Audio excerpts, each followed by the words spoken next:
Meus pais imploraram para que eu voltasse para casa nas férias. Depois de um voo de 5 horas, me deixaram para cuidar dos cachorros enquanto eles iam para férias de luxo, sem mim. Eu não briguei, só sorri. Mas quando voltaram e viram aquilo, começaram a gritar. Era começo de dezembro quando recebi a primeira mensagem: você voltando para casa este ano, seguida de isso significaria muito para seu pai e para mim. E então, a que me deixou com uma sensação estranha: as férias não são as mesmas sem você. Eu fiquei olhando aquela mensagem por um bom tempo. Era o tipo de mensagem que eu sempre sonhei em receber.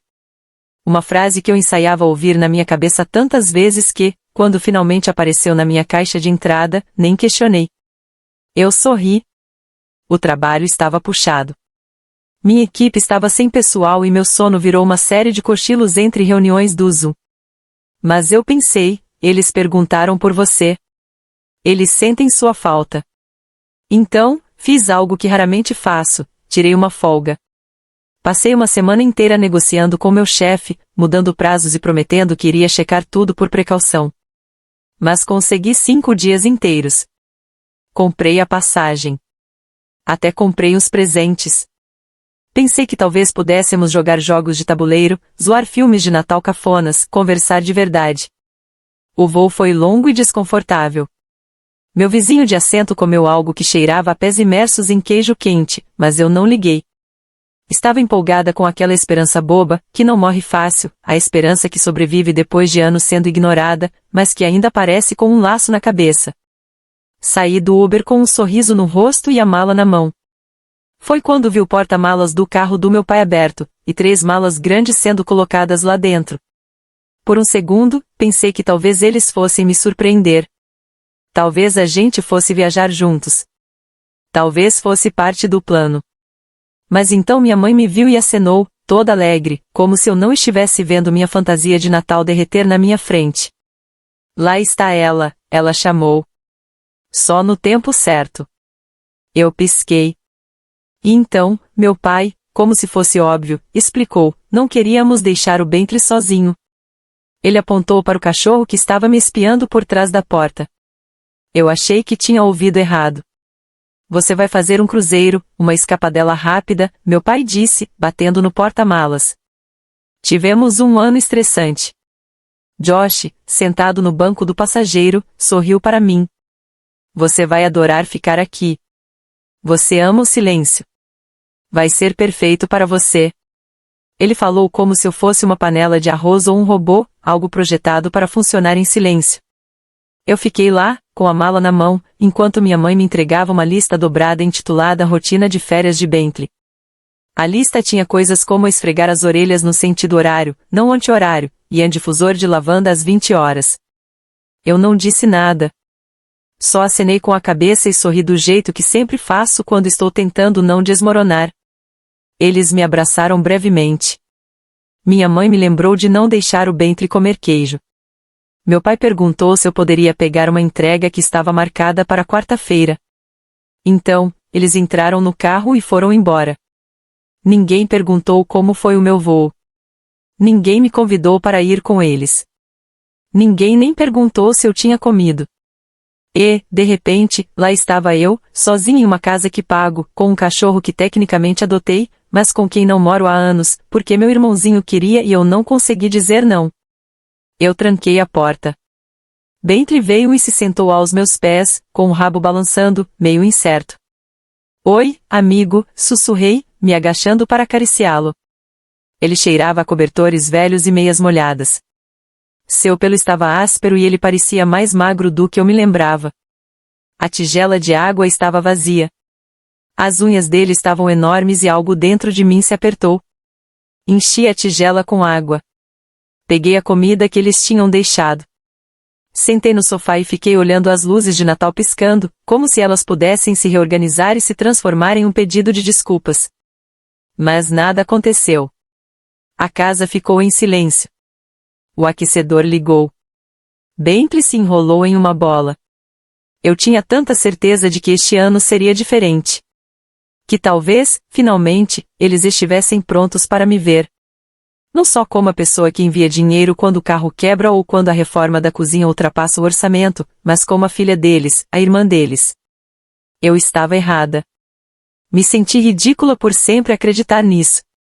Por sempre achar que, se trabalhasse o suficiente, ou me tornasse bem-sucedida o suficiente, ou fosse útil o suficiente, eles eventualmente me viriam como alguém que valia a pena ficar em casa. Mas, em vez disso, me viam como uma solução conveniente, cuidados gratuitos para cães e segurança doméstica. Meu próprio pequeno robô, chegando na hora certa. Eu tentei me livrar disso. Passei a vida inteira inventando desculpas para eles. Dizendo a mim mesma que não era pessoal. Que eu simplesmente não era fácil de amar.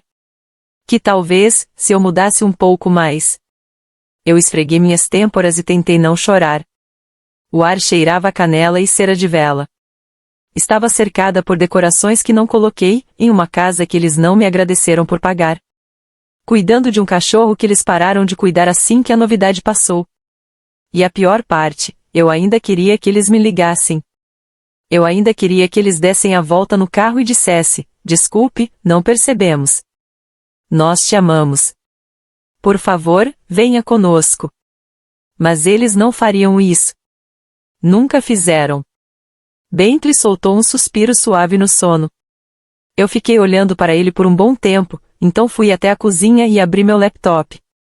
Eu não sabia exatamente o que estava procurando. Não realmente. Mas eu sabia de uma coisa, não ia continuar fingindo que isso era normal, porque não era. E talvez, só talvez, eu tivesse terminado de esperar que alguém notasse. Bentley estava enrolado ao meu lado no sofá, pressionando seu peso contra minha perna, como se achasse que isso poderia me ajudar a me ancorar em algo. Seu pelo estava todo emaranhado em manchas e ele cheirava a sapatos velhos e tristeza, mas eu não me importava. Ele era o único que não tinha ido embora. Continuei olhando para a sala de estar vazia, como se ainda estivesse esperando alguém aparecer e gritar, surpresa. Não te abandonamos de verdade. Estávamos apenas brincando. Nós te amamos. Mas ninguém apareceu. Eu não sei por que isso me atingiu tão forte. Talvez porque eu tivesse me convencido de que eu importava mais do que realmente importava. Que, se eu continuasse dando, eventualmente eles me viriam como mais do que a garota que pagava pelas coisas. Talvez como alguém que eles queriam por perto. Eu sempre pensei que, se eu pudesse consertar o que fosse errado comigo, eles me deixariam entrar. Foi isso que eu presumi enquanto crescia. Que devia haver algo quebrado em mim, alguma peça faltando que fazia as pessoas darem de ombros em vez de me abraçar. Eu era estranha, a quieta, a garota que preferia quebra-cabeças de matemática à maquiagem, que codificava seus livros por cores e fazia planilhas do Excel por diversão. Lembro de minha mãe uma vez dizendo, meio brincando, você não era a criança mais fácil de se relacionar. Eu tinha 10 anos. Quando meus irmãos me provocavam, todos diziam que era só o jeito deles de demonstrar amor. Quando eu chorava, eles diziam que eu era muito sensível, então parei de chorar. Isso também não ajudou. Lembrei de um aniversário, acho que eu tinha uns 8 anos, quando me deram uma festa. Eu fiquei tão animada. Meus irmãos até disseram que iam convidar as crianças da vizinhança. Eu usei meu melhor vestido e fiz os cupcakes sozinha. Mas quando cheguei no quintal, não tinha ninguém. Só um pedaço de papel colado na cerca, cheio de números e problemas de matemática. Tipo, a festa deles. O Josh riu. E então, todo mundo foi embora para a festa de verdade na casa de outra pessoa. Eu fiquei sentada nos degraus da varanda por horas. Eu até resolvi as equações. Pensei que talvez isso fosse a chave. Talvez, se eu resolvesse todas as equações, eles voltassem. Mas eles não voltaram. No ensino médio, eu achei que conseguiria me misturar melhor. Tentava rir nas horas certas, pegava roupas emprestadas da Mandy, mesmo que não fossem minhas. Entrei em clubes que eu não me importava e pratiquei sorrir no espelho, para não parecer estranha. As pessoas ainda me chamavam de intensa, distante, meio robótica. A Mandy uma vez me disse, você não é feia, só não sabe agir como uma garota de verdade. Eu tentei aprender, mas ainda assim, era eu quem as pessoas esqueciam de convidar. Eu era que recebia mensagens de agradecimento só depois de pedir no Vemo. A que ouvia repetidamente: é muito difícil se aproximar de você. Quando entrei em uma escola da Ivy League, meus pais disseram: estamos orgulhosos de você, querida, mas não deixe isso subir à sua cabeça. Eles não vieram para minha formatura. Disseram que as passagens aéreas eram muito caras. Eu acreditei até ver as fotos da viagem de aniversário do Josh para o Cabo, na mesma semana. Eu disse a mim mesma que eles só se conectavam mais com ele, que não era pessoal. Que, se eu fosse mais alguma coisa, eles começariam a me ver. Concluí meu diploma. Conquistei o emprego. Enviava dinheiro sempre que eles pediam. Paguei a hipoteca da casa onde eles moravam. Até ajudei a Mandy no divórcio. Pensei que talvez a generosidade pudesse substituir a proximidade. Que, se eu investisse o suficiente neles, talvez eu preenchesse o vazio. Mas não há quantidade de doação que faça as pessoas chamarem se elas decidiram não fazer. Sentada no sofá, com o Bentley roncando no meu quadril, eu finalmente senti. Não raiva, nem traição, só uma percepção lenta e pesada. Eu era um substituto nas vidas deles, um plano financeiro em forma humana. E o fato de eu já ter achado que poderia ser mais me fez sentir como a pessoa mais idiota do mundo. Olhei ao redor da bagunça que eles deixaram para trás, comida nos balcões, pratos sujos, caixas ainda meio embaladas. Como se não se importassem em deixar o lugar apresentável, mesmo quando eu estava voltando para casa pela primeira vez em um ano. Porque, para eles, eu não era realmente um convidado. Eu era a ajudante, a responsável, a rede de segurança embutida. Até o Bentley parecia mais magro do que eu me lembrava. As unhas dele estavam muito grandes e a tigela de água tinha um cheiro estranho. Quando me agachei para coçar atrás das orelhas dele, ele choramingou um pouco, como se estivesse esperando semanas para alguém realmente vê-lo. Eu apoiei minha cabeça na parede. Talvez eu realmente fosse o problema. Talvez eu fosse difícil de amar. Muito quieta, muito estranha, muito clínica. Repeti todas as conversas que tive com minha família, tentando descobrir o momento em que me tornei invisível. Talvez eu nunca devesse ter ido embora. Talvez o sucesso tenha me tornado arrogante. Talvez eu tenha parado de tentar. Ou talvez eles nunca tenham tentado. Eu costumava achar que limites eram egoístas. Que dizer não era algo que só pessoas cruéis faziam. Que amor significava sacrifício, especialmente quando doía. Mas agora, eu me sentia pequena, cansada e acabada. Bentley soltou um gemido suave quando eu me levantei. Dei a ele um petisco que encontrei na despensa e coloquei água fresca na tigela dele. Então fui até a mesa da cozinha e abri meu laptop. Eu não sabia exatamente o que estava fazendo, só sabia que algo dentro de mim finalmente tinha mudado. Não que tivesse quebrado ou explodido, mas mudou. Digitei o que fazer se a família mora na sua casa. Fiquei olhando os resultados da pesquisa por um longo tempo. Não sabia se realmente faria alguma coisa. Não me sentia poderosa, nem inteligente, só me sentia acabada. Deixem que digam que eu era fria, indiferente, exagerada. Deixem que digam o que quiserem. Eles já tinham feito isso. Bentley cutucou o nariz sob minha mão. Acariciei sua cabeça suavemente e sussurrei: se há algo de errado comigo, pelo menos finalmente estou fazendo algo a respeito. Cliquei em imprimir um dos artigos. O papel saiu lentamente da impressora, como se ele também não soubesse o que fazer. Eles voltaram em uma noite de domingo.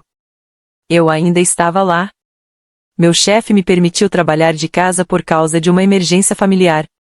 Eu soube o exato momento em que o carro entrou na garagem porque Bentley pulou da cama dele e latiu, mais alarmado do que animado. Eu fiquei parada no corredor, com o coração batendo mais rápido do que eu queria admitir. Era como ouvir um alarme disparando em um lugar que costumava ser seguro. Portas de carro batendo, vozes altas e familiares, sem cuidado. Eu disse que ela ficaria bem, minha mãe disse, rindo. Ela adora momentos de silêncio. Ela provavelmente reorganizou a despensa para se divertir, disse o Josh, mais risadas. Eu não me movi, só fiquei ali, observando pelo olho mágico. A Mandy foi a primeira a notar. Ela balançou a maçaneta, puxou e puxou de novo. Imaginava suas sobrancelhas levantadas em confusão, a raiva fervendo aos poucos. Por que a porta está trancada? Meu pai tentou a chave. Nada. O Josh se aproximou e tentou colocar a chave no ombro. Bentley latiu de novo, mais alto dessa vez, e eu o segurei antes que ele ficasse mais nervoso. Meus braços tremiam levemente. Não exatamente de medo. Era outra coisa, algo mais silencioso. Então vieram as batidas. Lucy, abre. As fechaduras estavam emperradas. Eu sentei no sofá, acariciando gentilmente as orelhas do Bentley. Outra batida, mais forte, depois punhos batendo na porta. Lucy, que diabos? Você trocou as fechaduras? Eu não respondi. Já tinha feito isso 3 dias depois que eles saíram. Eu troquei as fechaduras. Não por raiva, embora eu tivesse muito disso, mas por praticidade. A casa estava uma bagunça. O Bentley foi negligenciado. Havia sinais de danos em vários cômodos. Portas deixadas abertas, lixo transbordando. Como a legítima dona da casa, eu tinha todo o direito de protegê-la. Consultei um advogado antes de fazer qualquer coisa. E agora eles estavam de volta, esperando que tudo ainda girasse em torno deles. Amanda gritou, você não pode fazer isso. Essa é a nossa casa. Foi quando a comporta se abriu. Lucy, abre essa maldita porta agora. Nós confiamos em você com o cachorro dentro de casa. E você não pode simplesmente nos trancar do lado de fora como se fosse algum tipo de... Isso não é só seu. Eu respirei fundo, e disse, era. Sempre foi. Quando comprei esse lugar, há 6 anos, era para ser temporário, uma reserva. Eu paguei a hipoteca enquanto vocês moravam aqui, só até se recuperarem. E, de algum jeito, eles nunca saíram. De algum jeito, a casa se tornou deles nas mentes deles, e eu me tornei uma espécie de senhorio benevolente, que devia silêncio e uma renda estável. Eu me levantei lentamente. Minhas mãos estavam tremendo, mas não como antes. Não era medo. Era adrenalina. Meu corpo alcançando a minha decisão. Caminhei até a porta da frente, mas não a abri. Apenas falei pela moldura fechada, eu protegi a propriedade, disse com voz firme. Vocês a deixaram em más condições. Bentley foi negligenciado. A casa estava destrancada. Falei com um advogado. Silêncio. Então Amanda, estridente e indignada, você é louca. Você não pode simplesmente trocar as fechaduras porque tem vontade. Eu respirei fundo e respondi, eu sou a dona legal e fiz o que era necessário para proteger a minha casa. O Josh começou a gritar algo sobre me processar. A voz do meu pai aumentou de um jeito que eu não ouvia desde os meus 15 anos, e ele ousou sugerir que faltássemos à igreja para minha competição de matemática. Seu pirralho ingrato. Depois de tudo que fizemos por você? Eu ri. Não era minha intenção, mas saiu um riso seco. Tudo o que vocês fizeram por mim? Eu repeti. Quer dizer, a babá grátis, o buraco financeiro ou foi a festa de aniversário em que vocês me deixaram sozinha com problemas de matemática como se fosse uma piada? Mais gritos. Eu virei as costas e fui embora. Liguei para minha advogada para avisar que eles tinham aparecido. Ela me disse para não abrir a porta e para avisá-los que toda a comunicação deveria passar pelo escritório dela agora. Então, o Josh foi até a lateral e tentou arrombar a janela da cozinha. Amanda começou a gritar comigo da varanda. Minha mãe estava no quintal, chorando alto o suficiente para os vizinhos ouvirem. Meu pai andava de um lado para o outro, como se não acreditasse que a garçonete tivesse acabado de lhe entregar a conta. Liguei para a polícia. Quando os policiais chegaram, entreguei a eles as fotos da escritura, a condição em que a casa foi deixada e o relatório veterinário do Bentley. Os policiais estavam calmos e profissionais. Um deles se virou para o meu pai e disse, Senhor, ela é a dona da casa. Não há contrato de locação. Ela tem todo o direito legal de garantir a propriedade. Você vai deixar que ela faça isso conosco? Minha mãe chorou, e o policial disse, ela não fez nada ilegal. Foi a primeira vez que ninguém apoiou minha família. Ninguém distorceu a história para me fazer parecer a vilã. Não houve olhares de pena, nem piadas às minhas custas. Só havia fatos, limites, e eu sendo ferida. A polícia aconselhou eles a irem embora e deixar que qualquer disputa fosse resolvida pelos canais legais formais. Minha família ficou lá, atordoada, furiosa e humilhada. Mas, no final, eles foram embora. Eu os observei pela janela enquanto o carro deles saía da garagem. A Mandy virou e me mostrou o dedo do meio do banco do passageiro. O Josh gritou algo que eu não consegui ouvir. Minha mãe não olhou para trás e, pela primeira vez em toda a minha vida, eu não me senti como a única deixada para trás. Bentley subiu no meu colo, desajeitado, seu peso me aterrando. Acho que vamos ficar bem, sussurrei. Eu sempre pensei que, talvez, se eu apenas me consertasse, eles me aceitariam. Que se eu tentasse o suficiente, sorrisse o bastante e desse o suficiente, eles me veriam. Mas não era eu quem precisava ser consertada. Talvez ser quieta não me fizesse quebrada. Talvez fosse o que me fazia ser eu. Não pensei que poderia chorar, mas não havia mais lágrimas, apenas uma sensação pulsante de algo mais, alívio, poder, paz. Eu não estava mais com raiva, nem ferida. Só estava feita. E, às vezes, isso é mais poderoso do que a raiva. Eu pensei que aquilo seria o fim. Mas pessoas como minha família não pedem assim, não quando o direito é a sua linguagem de amor há décadas. 3 dias depois que eles partiram, comecei a receber e-mails, primeiro da minha irmã, depois da minha mãe, e finalmente do meu pai. O tom foi mudando, de confusão para raiva e manipulação desesperada. Você nos envergonhou. Não entendemos por que você está fazendo isso. Você está sendo dramática, Lucy. Isso não é típico de você. E, finalmente, a cereja do bolo da Mandy, você precisa seriamente de ajuda. Eu não respondi. Apenas encaminhei tudo para o meu advogado. Então veio a escalada. Eles tentaram invadir novamente, desta vez no meio da noite, presumindo que eu teria ido embora. As luzes do sensor de movimento acenderam e a câmera de segurança flagrou tudo, Josh e meu pai com um pé de cabra tentando forçar a porta dos fundos. A polícia veio novamente.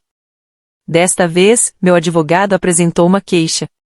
Eles tentaram dizer que a casa era deles, que eu havia roubado, mentindo para eles que tinham algum acordo verbal, mas não havia documentos, nem contratos de locação, nem provas, só suas vozes ficando mais altas à medida que os argumentos ficavam mais fracos.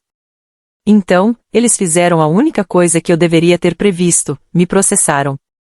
Foi ridículo, um processo civil mal construído, alegando que eu os havia despejado ilegalmente, que eu tinha roubado o cachorro, que eu estava sofrendo de algum tipo de colapso mental e precisava ser removida do controle financeiro da propriedade. Eu era, aparentemente, nas palavras deles, um perigo para o bem-estar da família. Isso deveria ter me abalado. Talvez, 1 ano atrás, isso teria me destruído. Mas agora, eu estava farta de vacilar. Apareci na primeira audiência com um terno cinza, cabelo preso para trás, expressão séria. Meu advogado cuidou da maior parte, mas quando me pediram para falar, eu falei. Calmamente, eu apresentei o cronograma, a escritura da casa, os registros de pagamento, as capturas de tela das mensagens pedindo dinheiro, as fotos da condição do Bentley, o relatório veterinário, as filmagens da invasão, os e-mails. Foi um processo chato, metódico e direto. Quando o juiz pediu evidências das alegações deles, não tinham nada além de declarações vagas e dramáticas sobre traição familiar. O caso foi dispensado. Eles saíram do tribunal humilhados. A Mandy sibilou algo para mim na saída, mas eu não ouvi. Não estava mais ouvindo. Você pensaria que isso seria o fim, mas não foi. Eles encontraram minha inquilina. A nova inquilina, Raquel, me mandou uma mensagem uma noite. Sua irmã apareceu lá, gritando, dizendo que estava recuperando a casa. Eu tive que chamar a polícia. Me ofereci para rescindir o contrato de aluguel dela, se ela quisesse sair. Ela recusou. Honestamente, meio que gostei do drama. Além disso, você não estava brincando. Este lugar é lindo, ela disse. Eu aumentei a segurança e consegui uma ordem de restrição. Foi concedida. O juiz desta vez nem hesitou. Pela primeira vez em anos, a lei estava trabalhando a meu favor, não contra mim. Não como um detalhe em um mundo onde sempre fui ignorada ou anulada. Eu estava sendo ouvida. E aos poucos, comecei a entender. Eu não tinha perdido minha família. Eu tinha perdido pessoas que nunca me valorizaram de verdade, pessoas que me viam como um recurso, não como uma pessoa. E eu estava farta de ser tratada assim. Avançando, 6 meses depois, Bentley agora tem seu próprio canto no meu apartamento em Nova York, com um tapete macio, uma vista da janela e 3 brinquedos de pelúcia diferentes, que ele finge não gostar. A casa está totalmente alugada. Raquel renovou o contrato de aluguel. Aumentei o aluguel um pouco, e ela nem piscou. Finalmente, tenho economias. Economias de verdade. Saí do meu pequeno estúdio e fui para um de um quarto. Até comprei uma planta.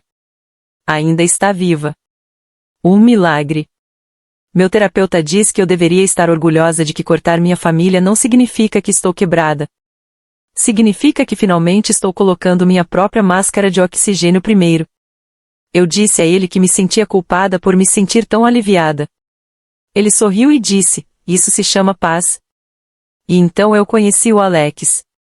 Não foi nada dramático. Apenas 2 pessoas que odiavam eventos de networking e acabaram se escondendo perto do bar, zombando dos chavões ao nosso redor. Ele trabalhava em finanças também. Área diferente, mesma exaustão. Ele não falou por cima de mim. Ele não vacilou quando eu disse que gostava de planilhas. Perguntou que tipo de fórmulas eu construía para me divertir e realmente ouviu. Quando eu disse a ele que minha família achava que eu era robótica, ele riu e disse, não sei, já conheci robôs com menos alcance emocional. Foi a primeira vez que ri, realmente ri, em meses. Estamos nos vendo desde então. Sem jogos. Nenhum caos, apenas facilidade. Outro dia, ele veio enquanto eu estava montando a nova cama ortopédica para o Bentley. Fiz um comentário seco sobre ser o equivalente humano de papel de parede bege. Ele olhou para mim, inclinou a cabeça e disse, você não é bege. Você é titânio. Quieto, forte e impossível de dobrar. Eu não chorei. Não naquela hora. Mas chorei mais tarde, sozinha na cozinha, enquanto Bentley se enrolava no chão como uma pequena testemunha cansada de tudo que eu havia sobrevivido. Eu costumava pensar que havia algo errado comigo. Agora eu sei o que estava errado. Eu deixava as pessoas me tratarem como se eu não importasse. E agora, eu não deixo mais. Então, foi isso que aconteceu. Algumas pessoas me disseram que eu fui longe demais. Outras disseram que eu deveria ter feito isso anos atrás. Honestamente, ainda estou descobrindo. Eu era sem coração ou finalmente estabeleci limites? Isso era justiça ou apenas anos de silêncio finalmente quebrando? Não tenho todas as respostas, mas adoraria ouvir o que você pensa. Fiz a coisa certa? Reagi exageradamente ou não reagi logo o suficiente? Deixe-me saber nos comentários. E se você quiser mais histórias como essa de pessoas que tiveram o suficiente e finalmente fizeram algo sobre isso, inscreva-se.